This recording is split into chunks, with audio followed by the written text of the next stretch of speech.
ഇവൾ സൗത്ത് കൊറിയയിൽ നിന്ന് വന്ന കള്ളിയാണോ അതോ അവരുടെ സ്പൈ ആണോ എന്നറിയാതെ കൺഫ്യൂഷനിൽ നിൽക്കുകയാണ്. അങ്ങനെ രണ്ടുപേരും പരസ്പരം രണ്ട് കാര്യങ്ങൾ ആലോചിച്ച് കണ്ണിൽ നോക്കി നിൽക്കും. എന്തായാലും നമ്മുടെ ഹീറോയിനെയും കൂട്ടി തന്റെ വീട്ടിലേക്ക് വരും. തന്റെ നാട്ടിലുള്ളപ്പോൾ മണിക്കൂറിന് മേക്കപ്പ് ഇടുന്ന നമ്മുടെ ഹീറോയിന്റെ വീട്ടിലെത്തി കണ്ണാടിയിൽ നോക്കുമ്പോൾ അവളുടെ മുഖം കണ്ട് അവൾക്ക് വിഷമമാണ്. ഇനി ഇതൊന്നും ഓർത്ത് വിഷമിച്ചിട്ട് യാതൊരു കാര്യമില്ല, എങ്ങനെയെങ്കിലും നാട്ടിലെത്തണമെന്ന് ഓർത്ത് അവൾ തന്റെ മുഖം കഴുകും. എന്നാൽ ഇതേ സമയം നമ്മുടെ പാവം ഹീറോയാകട്ടെ തന്റെ വീട്ടിലെത്തിയ ഹീറോയിൻ ഇതുവരെ ഒന്നും കഴിച്ചിട്ടില്ല എന്ന് മനസ്സിലാക്കി അവൾക്ക് നല്ലൊരു നൂഡിൽസ് റെഡിയാക്കി കൊണ്ടു കൊടുക്കും. എന്നാൽ ഹീറോ നൂഡിൽസ് കൊണ്ട് കൊടുക്കുമെങ്കിലും അതിലവൻ വിഷം ഇട്ടിട്ടുണ്ടോ എന്നറിയാതെ കൺഫ്യൂഷനായിരിക്കുന്ന നമ്മുടെ ഹീറോയിൻ ആദ്യം നീ കഴിക്ക് എന്നിട്ട് ഞാൻ കഴിക്കാമെന്നും പറഞ്ഞു ഒരു സ്പൂണിൽ അല്പം സൂപ്പ് എടുത്ത് നമ്മുടെ ഹീറോയ്ക്ക് നേരെ നീട്ടും. എന്നാൽ നമ്മുടെ ഹീറോ ആകട്ടെ ഞാൻ ഇതിൽ വിഷം കലർത്തിയിട്ടുണ്ടെന്ന് നിനക്ക് ഡൗട്ട് ഉണ്ടല്ലേ എന്ന് ചോദിക്കും.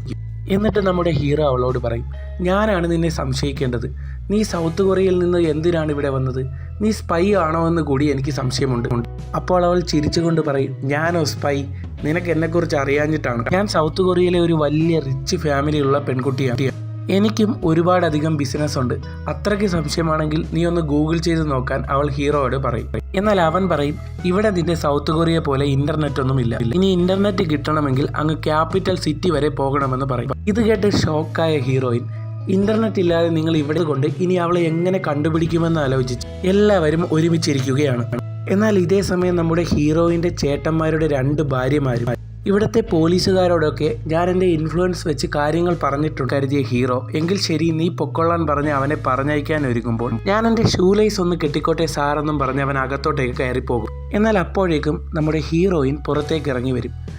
എന്നാൽ ആ പട്ടാളക്കാരനെ കാണുന്ന നമ്മുടെ ഹീറോയിന്, നീ അല്ലേടാ തെണ്ടി ഇന്നലെ എന്നെ വെടിവെക്കാൻ ഓടിച്ചതെന്ന് ചോദിച്ചു അവനെ കുറേ അധികം തെറി പറയും. അതിനുശേഷം ആ പട്ടാളക്കാരനെ വിളിച്ചിരുത്തി താൻ പാരച്യൂട്ടിൽ ഇവിടെ 2 പേരും ഹെൽപ്പ് ചെയ്യണമെന്ന് പറയുമ്പോൾ ആ പട്ടാളക്കാരൻ പറയും, നിന്നെ ഇവിടെ നിന്ന് പോവാൻ ഹെൽപ്പ് ചെയ്യാനൊന്നും പറ്റത്തില്ല, ഞങ്ങൾ ആരാ നിന്റെ അടിമകളോ എന്ന് ചോദിക്കും. എന്നാൽ അപ്പോൾ നമ്മുടെ ഹീറോയിൻ പറയും, എങ്കിൽ ഞാനിവിടെ ഉണ്ട് എന്ന് നിങ്ങളുടെ അതോറിറ്റിയെ അറിയിച്ചാൽ എന്നെ ഒളിപ്പിച്ച കുറ്റത്തിന് നിങ്ങളുടെ 2 പേരുടെയും തല ഇവിടത്തെ ഗവൺമെന്റ് വെട്ടുമെന്ന് പറയും. ഇത് കേട്ടിരിക്കുന്ന ഹീറോയ്ക്ക് ഈ കുരിശിനെ എപ്പോഴാണ് എൻ്റെ വീട്ടിലേക്ക് വിളിച്ചു കയറ്റാൻ തോന്നിയതെന്ന് ഓർത്ത് വിഷമിച്ചിരിക്കും. അപ്പോഴേക്കും നമ്മുടെ ഹീറോയുടെ ബറ്റാലിയനിലുള്ള ബാക്കി ഫ്രണ്ട്സ് അങ്ങോട്ടേക്ക് വന്ന് നമ്മുടെ ഹീറോയോട് പറയും, ഇന്നാണ് ഇവിടെ എത്തിയതെന്ന് ഹീറോയിൻ അവരോടും പറയും. എന്നിട്ട് അവരോട് പറയും, നിങ്ങൾ എല്ലാവരും കൂടി ചേർന്ന് വേണം എന്നെ ഇവിടെ നിന്ന് രക്ഷിക്കാനെന്ന് പറയും. എന്നാൽ അപ്പോൾ നമ്മുടെ ഹീറോ പറയും, അത് നീ വിചാരിക്കുന്നതത്ര എളുപ്പമല്ല, അതിർത്തിയിലെ ഞങ്ങളുടെ പോസ്റ്റിംഗ് കഴിഞ്ഞു, ഇനി 3 മാസം കഴിഞ്ഞ് മാത്രമേ പോസ്റ്റിംഗ് ഉള്ളൂ, അപ്പോൾ അതുവരെ നീ ഇവിടെ തങ്ങേണ്ടി വരുമെന്ന് ഹീറോ പറയും. എന്നാൽ അപ്പോൾ ഹീറോയിൻ പറയും, അങ്ങനെ നിങ്ങൾക്ക് എന്നെ സഹായിക്കാൻ ബുദ്ധിമുട്ടാണെങ്കിൽ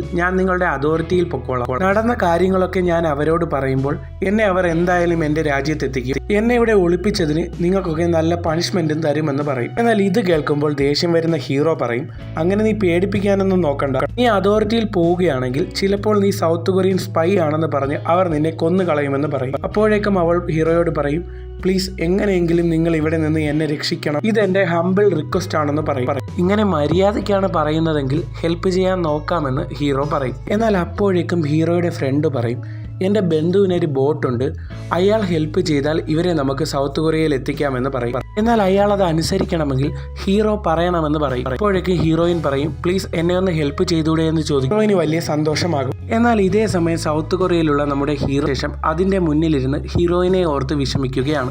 അപ്പോഴേക്കും അവിടേക്ക് ഒരുത്തൻ വന്ന ശേഷം മാനേജറിനോട് പറയും, നിന്റെ മേഡം വിളിച്ചു പറഞ്ഞത് കൊണ്ടാണ് എന്റെ മാനേജർ ഇപ്പോൾ എന്നെ ഉപദ്രവിക്കാത്തത്, നിന്റെ മേഡം വിളിച്ചു പറഞ്ഞതിന് ശേഷം അയാൾ എന്നെ ഒരു കിങ്ങിനെ പോലെയാണ് ഓഫീസിൽ ട്രീറ്റ് ചെയ്യുന്നതെന്ന് പറയും. എന്നാൽ അപ്പോഴേക്കും നമ്മുടെ ഹീറോയിന്റെ മാനേജർ അവനോട് പറയും, എടാ തെണ്ടി, എൻ്റെ മേഡത്തെ കാണാനില്ല, അവരിപ്പോൾ ജീവനോടെ ഉണ്ടോ എന്ന് പോലും എനിക്ക് അറിയില്ല എന്ന് പറഞ്ഞ് അവൻ കരയാൻ തുടങ്ങും.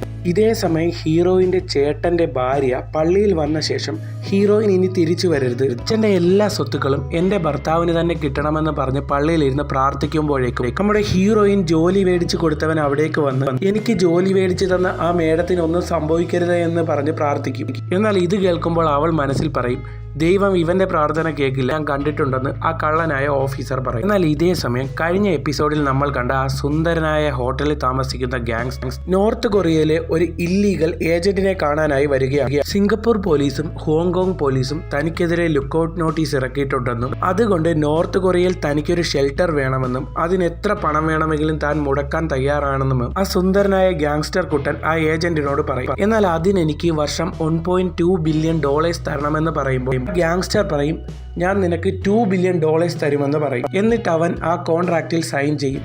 ുമായിരിക്കും. എന്നാൽ ഹീറോയിന്റെ വീട്ടിൽ ഒറ്റയ്ക്കുള്ള ഹീറോയിൻ രാത്രിയാകുമ്പോൾ കറണ്ട് പോകും. അപ്പോഴേക്കും അവൾ ഹീറോയുടെ നമ്പറിൽ വിളിക്കുമെങ്കിലും ഹീറോ ഫോൺ എടുക്കില്ല. അവൾ അങ്ങനെ പേടിച്ച് അവിടെയെല്ലാം ഒരു ക്യാൻഡിൽ നോക്കുമ്പോഴേക്കും പുറത്ത് നന്നായി പേടിച്ച ഹീറോയിൻ അവനോട്, നിങ്ങൾ ചെയ്യുന്ന എല്ലാ കാര്യത്തിനും എങ്ങനെ നന്ദി പറയണമെന്നറിയാതെ അവൾ അവിടെ നിന്ന് കരയും. എന്നാൽ ഹീറോ അപ്പോഴേക്കും അവിടെ ഒരു വിളക്കെടുത്ത് കൊണ്ടുവന്ന് കത്തിച്ച് വെക്കും. ഹീറോയിൻ അവന്റെ അടുത്ത് വന്ന് ഇരുന്ന ശേഷം തന്റെ ഈ അവസ്ഥയെപ്പറ്റി ഓർത്ത് കരയും. എന്നാൽ അവളുടെ കരച്ചിൽ കാണുമ്പോൾ സങ്കടം തോന്നുന്ന ഹീറോ അവൾ കരയുന്നത് കണ്ട് സഹിക്കാനാവാതെ ആ വിളക്കണയ്ക്കണം. എന്നിട്ട് അവൻ പറയും, നിനക്ക് യാത്രയ്ക്ക് ആവശ്യമായുള്ള സാധനങ്ങളെല്ലാം ഞാൻ വാങ്ങിക്കൊണ്ടുവന്നിട്ടുണ്ട്, എനിക്ക് ഇന്ന് തന്നെ തലസ്ഥാനത്തേക്ക് പോകണമെന്ന് പറഞ്ഞ് വീട്ടിൽ നിന്ന് ഇറങ്ങുമ്പോൾ ഹീറോയിൻ പുറത്തിറങ്ങി വന്ന ശേഷം അവനോട് പറയും, ഞാൻ നാട്ടിലെത്തിക്കഴിഞ്ഞാൽ നിങ്ങൾക്ക് ആവശ്യമുള്ള എന്തെങ്കിലും സഹായം ചെയ്തു തരുമെന്ന്. എന്നാൽ ഇത് കേൾക്കുന്ന ഹീറോ പറയും, ഞാൻ പാരിതോഷികത്തിന് വേണ്ടിയല്ലേ ഒന്നും ചെയ്തതെന്ന് പറഞ്ഞ് ഹീറോ അവിടെ നിന്ന് പോകും. അങ്ങനെ ഹീറോ പോയ ശേഷം അകത്തേക്ക് വന്ന അവൾ മെഴുകുതിരിയൊക്കെ കത്തിച്ച ശേഷം യാത്രയ്ക്കായി അവൻ എന്തൊക്കെയാണ് വാങ്ങിക്കൊണ്ട് വന്നതെന്ന് നോക്കുമ്പോൾ സൗത്ത് കൊറിയയിൽ നിന്ന് കൊണ്ടുപോയിക്കാനുള്ള ഇന്നർ ഗാർമെന്റ്സ് വരെ അവൻ വാങ്ങിയിരുന്നു. തനിക്ക് വേണ്ടി അവൻ ഇന്നർ വെയറൊക്കെ വാങ്ങിച്ചത് കാണുമ്പോൾ അവൾക്ക് ചെറിയ ചിരിയൊക്കെ വരും. എന്നാൽ അടുത്ത ദിവസം ആ 2 കള്ളന്മാരുടെ കാര്യത്തെക്കുറിച്ച് പറയാനായി തലസ്ഥാനത്തേക്ക് എത്തുകയാണ് നമ്മുടെ നായകൻ.